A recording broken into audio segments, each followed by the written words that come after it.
जय भीम, नमो बुद्धाय। आज 24 सितंबर है और आज ही के दिन पूना पैक्ट, जिसे हम पुणे करार कहते हैं, वो साइन किया गया था। डॉक्टर बाबा साहब अम्बेडकर जी को आज के दिन ये मजबूर किया गया था कि पुणे करार पर, पुणे पैक्ट पर साइन की जाए। बहुत सारे लोगों को पता नहीं है कि पुणे पैक्ट क्या है, पुणे करार क्या है। आप सभी लोगों को पता है कि डॉक्टर बाबा Saheb Ambedkar round table conference के लिए गए थे। बाबा साहब अम्बेडकर जी को उस समय ब्रिटिशरों ने अस्पृश्यों का नेता या अनटचेबल्स या डिप्रेस्ड क्लासेस के प्रतिनिधि के तौर पर डॉक्टर बाबा साहब अम्बेडकर जी को राउंड टेबल कॉन्फ्रेंस के लिए न्योता आया। जब बाबा Saheb Ambedkar round table conference में गए, 1930, 31 और 32 ऐसे 3 साल तक ये राउंड टेबल कॉन्फ्रेंस चल रही थी। बाबा साहब अम्बेडकर जब पहले राउंड टेबल कॉन्फ्रेंस पे गए, तब सो कॉल्ड इस महात्मा ने, गांधी ने, MK गांधी, इन्होंने इस राउंड टेबल कॉन्फ्रेंस पे बहिष्कार डाल दिया। उनका ये कहना था कि अस्पृश्यों का एकमेव नेता मैं हूँ, हरिजनों का नेता मैं हूँ, और इसलिए बाबा साहब को डिप्रेस क्लासेस के या अनटचेबल्स के रिप्रेजेंटेटिव, प्रतिनिधि के तौर पर बुलाना गलत है, और इसलिए गांधी ने इस राउंड टेबल कॉन्फ्रेंस के ऊपर बहिष्कार डाल दिया।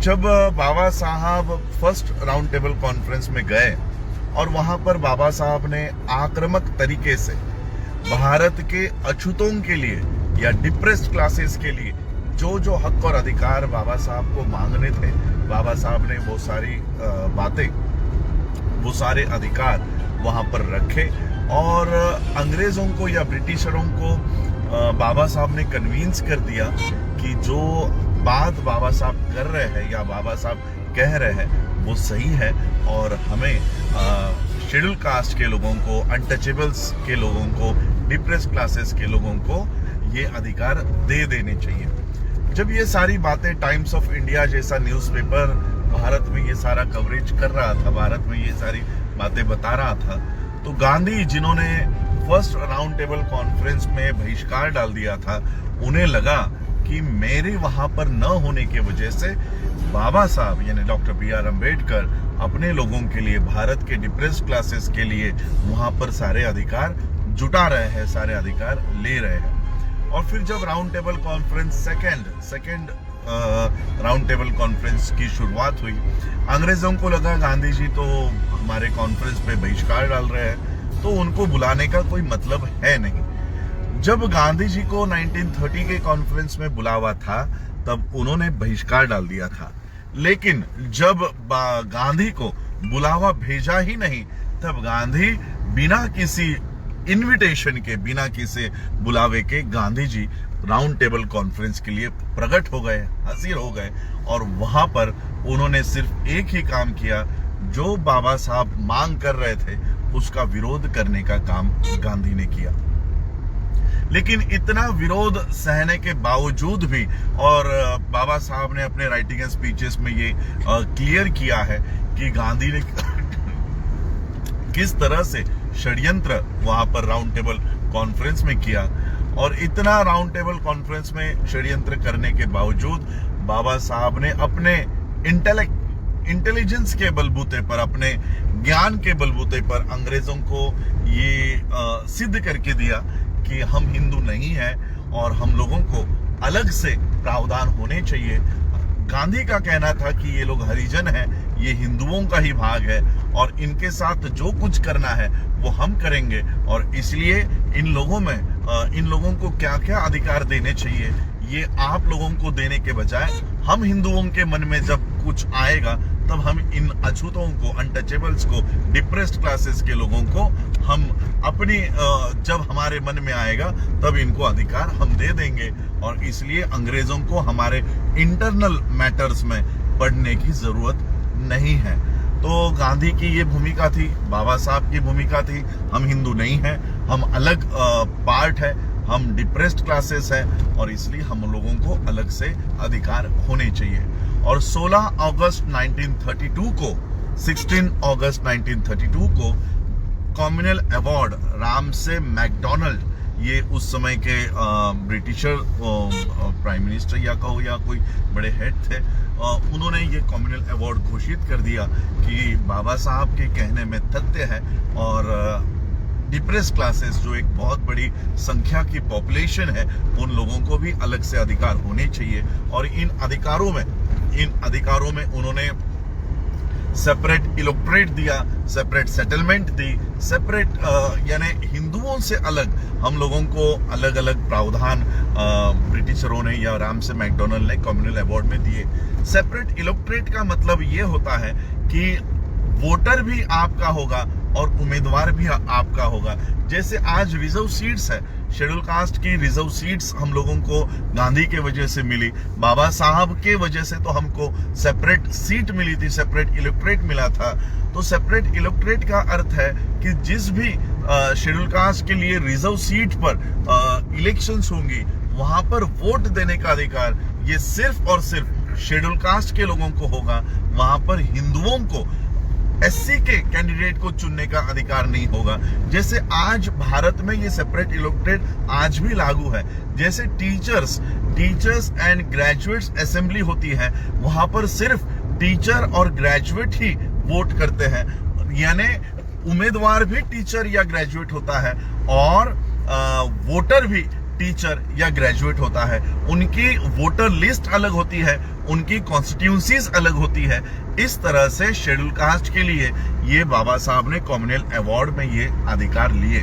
बाबा साहब ने जब कॉम्युनल अवार्ड में ये अधिकार लिए, गांधी को लगा कि अगर इन लोग इनके सच्चे प्रतिनिधि अगर अपनी सत्ता बनाते हैं तो कल को हम लोगों के हाथों में इस देश की सूत्र, इस देश की कमान नहीं आ पाएगी। और फिर गांधी ने वहीं पर अनशन करने का, प्राणांतिक अनशन करने की धमकी दे डाली। और जैसे ही गांधी भारत में आए, उनको पूना में एक जेल है येरवाड़ा के जेल में गांधी को डाल दिया। गांधी ने जब देखा कि अब उनको जेल हो गई है, उन्होंने जेल से 3 खत लिखे हैं, रामसे मैकडोनाल्ड के नाम से 3 खत लिखे हैं कि हमारा और आपका कोई बैर नहीं है, हम आपके विरोध में कुछ करना नहीं चाहते, लेकिन जो अधिकार आपने दिए हैं कॉम्युनल अवार्ड के माध्यम से बाबा साहब को, वो अधिकार आप वापस ले लीजिएगा, हमारा आपके साथ कोई झगड़ा नहीं है। रामसे मैकडोनाल्ड का रिप्लाई आता है कि गांधी जी, आपने खुद साइन करके ये कबूल किया है कि हम जो भी निर्णय देंगे वो आपको मान्य होगा, वो सारा निर्णय आपको मान्य होगा। और आप अभी अपने ही जो आपने बयान दिया है उसके खिलाफ आप बात कर रहे हो, तो ऐसा नहीं हो सकता। और तब रामसे मैकडोनाल्ड ने इन अधिकारों को, कॉम्युनल अवार्ड को वापस लेने से इनकार कर दिया। और तब गांधी ने दूसरा षड्यंत्र रखा, और दूसरा षड्यंत्र ये था कि बाबा साहब को मनाया जाए कि बाबा साहब आप खुद से ही ये सारा जो अधिकार है ये खुद से ही दे दो, वापस दे दो।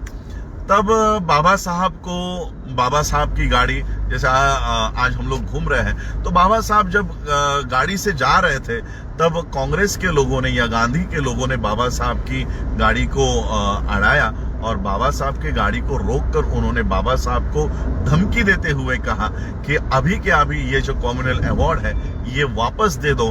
और तब बाबा साहब ने कहा कि सामने के खंबे पर मुझे लटकाकर गोली से भी मार देते हो तब भी मैं ये कॉम्युनल अवार्ड, मेरे लोगों के अधिकार वापस नहीं दूंगा। बाबा साहब ने ये बातें वहां पर कही।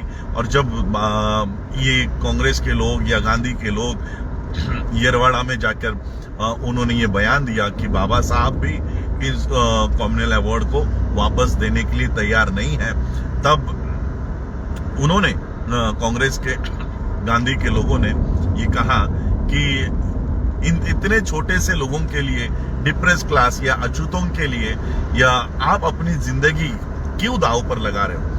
आपकी जिंदगी महान है, आपको बहुत बड़े बड़े काम करने हैं। इन तुच्छ लोगों के लिए उनके अधिकारों के लिए आप क्यों अपनी जान गंवा रहे हो? और तब गांधी ने कहा कि तुम्हें पता नहीं है कि बाबा साहब कितने बड़े अधिकार लेकर आए हैं। इस देश के आजादी के लिए हम लोग लड़ रहे हैं, और अगर ये देश आजाद हो जाता है तब इस देश का प्रधानमंत्री नेहरू नहीं बनेगा, इस देश का प्रधानमंत्री बाबा साहब बन जाएंगे। और तब गांधी के लोगों को पता चला कि किस तरह से बाबा साहब के पास कितनी बड़ी ताकत ये कॉमनवेल्थ अवार्ड के माध्यम से लाई गई है। और तब गांधी के आदेश पर हमारे घरों को जलाया गया, हमारे औरतों पर, बेटियों पर बलात्कार किए गए, उनके ऊपर अत्याचार किए गए, और बाबा साहब से ये सवाल किया गया कि जिनके लिए आप ये अधिकार लाए हो, अगर वो ही जिंदा नहीं बचे तो ये अधिकार आप किसको दोगे? और बाबा साहब के सामने इस तरह का पेज खड़ा हुआ कि गांधी की जिंदगी बचानी है या समाज की जिंदगी बचानी है। और फिर आज ही के दिन यानी सितंबर 24 1932 के आज ही के दिन बाबा साहब को पुणे करार पर साइन करना पड़ा। और बाबा साहब ने ये कहा कि मेरे सामने अब दो ही विकल्प है, या तो मैं गांधी के प्राण बचाऊं या मैं अपने समाज के प्राण बचाऊं।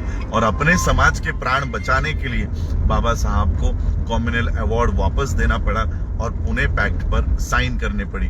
पुणे पैक्ट की वजह से हम लोगों को रिजर्व सीटें मिली, और ये रिजर्व सीटें आप लोगों को पता है कि ये आज 135 मेंबर ऑफ पार्लियामेंट हमारे संसद में है। देश का संविधान जलाया जाता है, मनीषा वाल्मीकि पर बलात्कार होके उसकी बॉडी को जलाया जाता है, कई सारे अन्य अत्याचार होते हैं, लेकिन इन 135 मेंबर ऑफ पार्लियामेंट में से एक भी मेंबर ऑफ पार्लियामेंट मुंह नहीं खोलता। ये है गांधी के पुणे पैक्ट का नतीजा, ये है पुणे पैक्ट की देन। कई सारे है, आज मैं उसी के माध्यम से बेंगलोर में यहाँ पर आया हूँ, कर्नाटक में यहाँ आया हूँ और अपने कार्यक्रम के लिए जा रहा हूँ। और मैंने सोचा कि मेरे कार्यक्रम में सिर्फ 1000 या 500 लोग सुनेंगे, लेकिन ये बात लाइव करके लोगों को बताया जाए कि आज 24 सितंबर है, आज ही के दिन बाबा साहब को इस पुणे पैक्ट पर साइन करने के लिए मजबूर किया गया कर दिया था। बाबा साहब ने कहा कि गांधी ने सारा जो रस है वो रस चूस कर वो सारा जो मलिदा है या वो सारा खुद निगल कर हमारे मुंह पर ये सिर्फ छिलका फेंक कर मारा है। पुणे पैक्ट के माध्यम से बाबा साहब ने कहा कि अंतिम समय तक हमें पुणे पैक्ट का विरोध करना चाहिए और इसको हटाना चाहिए। और आज मैं आप लोगों को यही कहना चाहता हूं कि रिजर्वेशन और जो पुणे पैक्ट में हम लोगों को अधिकार मिले हैं, इसका विरोध करके हमें कॉमनवेल्थ अवार्ड जो बाबा साहब लाए थे उसको किस तरह से रिवाइव किया जा सकता है।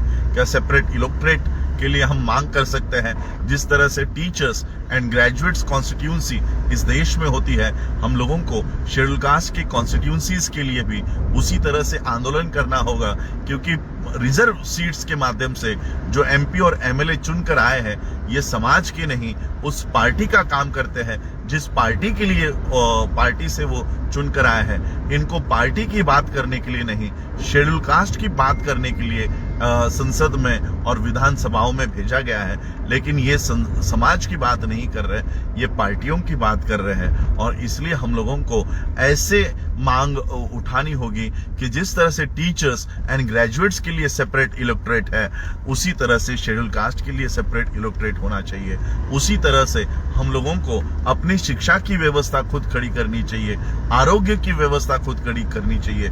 जो सेपरेट सेटलमेंट कॉमनवेल्थ अवार्ड में था, आज हम वो मांग सरकार की तरफ तो नहीं कर सकते, लेकिन हम ये काम हम लोगों को खुद करना होगा कि हमारी खुद की सेटलमेंट अलग से हो, सेपरेट सेटलमेंट हो। जैसे मुस्लिम्स की अपनी एक अलग से सेटलमेंट है, जैसे क्रिश्चियनों की एक अलग सेटलमेंट है, जैसे सिखों की एक अलग सेटलमेंट है, उसी तरह से शेड्यूल कास्ट के लोगों की एक अलग सेटलमेंट होनी चाहिए। खुद का एजुकेशन, खुद की हेल्थ पॉलिसीज, खुद के नौकरियां, खुद के बिजनेस और खुद की व्यवस्था, इसको ही कहते हैं सेपरेट सेटलमेंट। इस सेपरेट सेटलमेंट के लिए हम लोगों को खुद से ही काम करना होगा। मोदी के भरोसे या कोविड क्या नाम है राष्ट्रपति का, कोविंद के भरोसे हम लोगों को काम नहीं करना है। अपनी समस्या है, अपनी समस्या को हम खुद को ही सुलझाना होगा, हल करना होगा। तो आज ये काला दिन है जहां पर बाबा साहब को मजबूर किया गया था आज सिग्नेचर्स करने के लिए, समाज की रक्षा करने के लिए, समाज के लोग जिंदा रहे, इसलिए बाबा साहब ने आज ये साइन किया था। लेकिन उसके बाद भी बाबा साहब ने कहा कि अंतिम समय तक हमको पूना पैक्ट का विरोध करना है और आज हम लोगों को ये काम करना है। बाबा साहब ने हम लोगों को बौद्ध धर्म की ओर लेकर चले गए कि हिंदू धर्म में रहकर आप लोग अपनी खुद की सेटलमेंट नहीं कर पाओगे और इसलिए बौद्ध धर्म अपनाकर आप अपनी सेपरेट सेटलमेंट खड़ी करो। बाबा साहब ने आज ये काम किया है। तो आप सभी लोग बाबा साहब के इस आदेश पे काम करेंगे ऐसा मैं उम्मीद करता हूँ। और बाबा साहब ने जो सेपरेट सेटलमेंट या कम्युनल अवार्ड के माध्यम से जो अधिकार प्राप्त किए थे, हमको उस अधिकारों को रिवाइव करने का काम भी हम लोगों को करना है, पुनर्जीवित करने का काम करना है। धन्यवाद। जय भीम, नमो बुद्धाय।